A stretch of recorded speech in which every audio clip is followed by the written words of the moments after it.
Je vous rappelle la formule de la vitesse moyenne. V égale d sur t. Cette formule est à connaître par cœur.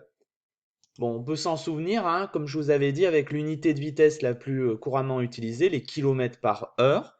Ben, on a des kilomètres, c'est-à-dire une distance divisée par des heures, c'est-à-dire du temps. Distance divisée par temps. Donc la vitesse est égale à la distance divisée par le temps.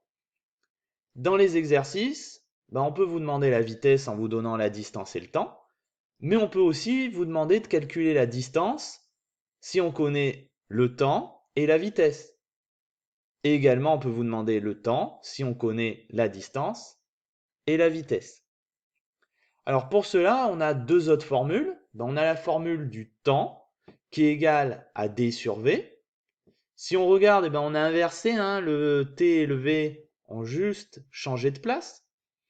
Et on a aussi la formule de la distance qui donne c'est égal à v fois t. Donc voilà les trois formules que vous pouvez apprendre par cœur. Bon, finalement, si vous apprenez seulement la première par cœur, vous pouvez retrouver les deux autres. Vous pouvez les retrouver grâce à l'égalité des produits en croix. Je m'explique. On part de l'égalité v égale d sur t et on rajoute un 1 sous le v.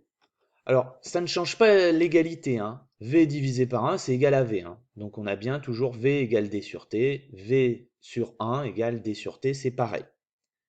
Imaginons que je cherche le temps. Donc je vais mettre un point d'interrogation à la place du T, ici.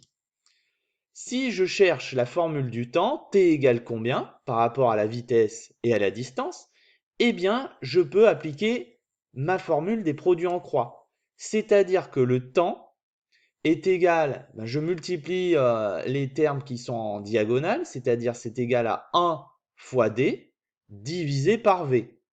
D'accord? Ça, c'est l'égalité des produits en croix. 1 fois d divisé par v égale le nombre qui est ici. Si vous regardez bien, ben, 1 fois d, ça donne d, donc je retrouve la formule que je vous ai écrite plus haut et qui est dans le cours. Donc voilà comment, à partir de la formule de la vitesse, on peut retrouver la formule du temps facilement. Et ceci, bien sûr, on peut le faire également pour trouver la formule de la distance, hein. La formule de la distance, ben, je réécris v égale d sur t, je rajoute un 1 dessous. Imaginons que je cherche la distance, donc qui est ici normalement, hein, d sur t. Ben, à ce moment-là, je refais mes produits en croix. Donc cela donne v fois t divisé par 1. Sauf que vous savez que le divisé par 1, ben, c'est pas qu'il sert à rien, mais il ne va pas changer la valeur. Donc on retrouve l'égalité d égale v fois t.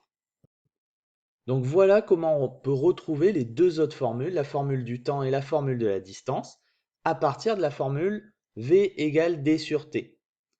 Donc soit vous apprenez ces trois formules par cœur, et après vous les utilisez dans les exercices, telles quelles, soit vous connaissez votre formule de la vitesse, et puis vous apprenez à retrouver les deux autres formules. Dans les exercices, quand on vous demandera le temps, soit vous appliquerez directement cette formule, soit vous écrirez celle-ci, vous remplacerez par la vitesse qu'on vous donne, par la distance qu'on vous donne, et vous ferez les produits en croix. Ça revient exactement au même. Et dans le cours, j'ai mis les deux méthodes en exemple. À vous de voir la méthode que vous préférez.